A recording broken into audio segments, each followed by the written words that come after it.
അപ്പോൾ എൻ്റെ എല്ലാ പ്രിയ സുഹൃത്തുക്കൾക്കും പുതിയൊരു വീഡിയോയിലേക്ക് സ്വാഗതം. നമ്മുടെ സ്പ്ലെൻഡർ ബൈക്കിൽ നമുക്ക് RPM ഫിറ്റ് ചെയ്യാം. എല്ലാ ബൈക്കിലും നമുക്ക് RPM ഫിറ്റ് ചെയ്യാൻ പറ്റും. അപ്പോൾ RPM മീറ്റർ നമുക്ക് സെറ്റ് ചെയ്യാൻ പറ്റും. ഇതിനകത്ത് 5 കണക്ഷനാണ് വരുന്നത്.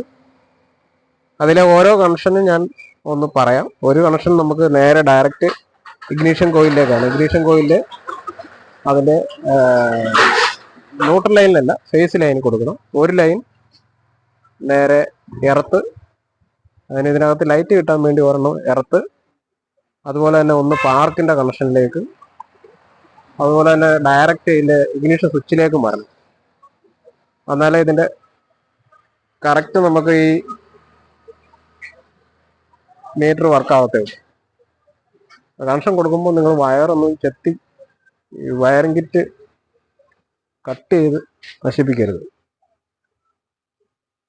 പിന്നെ അത് ഷോർട്ട് സർക്യൂട്ട് ഉണ്ടായിട്ട് നമുക്ക് മഴയൊക്കെ പെയ്യുന്ന സമയത്ത് ഫാൾട്ടുകളുണ്ടാവും. നമുക്ക് ഇതാണ് സെറ്റിംഗ് കഴിയാറായിരിക്കുകയാണ്. പൊതുവെ 5 കണക്ഷനാണ് വരുന്നത്. നമുക്ക് സ്റ്റാർട്ട് ചെയ്തിട്ട് RPM മീറ്ററിൽ വർക്കിംഗ് ഒന്ന് കാണാം. വയറിംഗ് കണക്ഷൻ ഉണ്ടോ, ഇങ്ങനെ വേണം കട്ട് ചെയ്യേണ്ടത്. കട്ട് ചെയ്ത് തന്നെ കണക്ഷൻ കൊടുക്കണം. വയറിംഗ് കിറ്റ് മൊത്തം കട്ട് ചെയ്ത് കളയരുത്. ഇങ്ങനെ അതിൻ്റെ ഓരോ സോക്കറ്റുകളും എടുത്തിട്ട് സോക്കറ്റിനകത്തോട്ട് തന്നെ വയറിംഗ് കറക്റ്റ് ചെയ്ത് കൊടുക്കണം.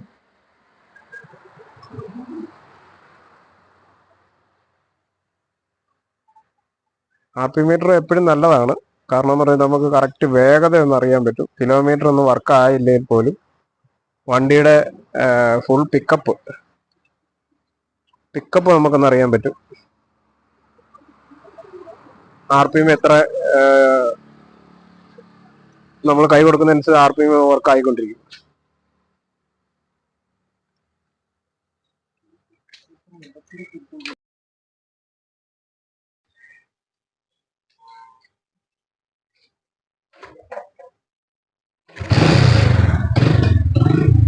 RPM നല്ല വർക്കായിരിക്കുകയാണ്. RPM കൈ കൊടുക്കുന്നതനുസരിച്ച് നമുക്ക് RPM വർക്കായിക്കൊണ്ടേയിരിക്കും.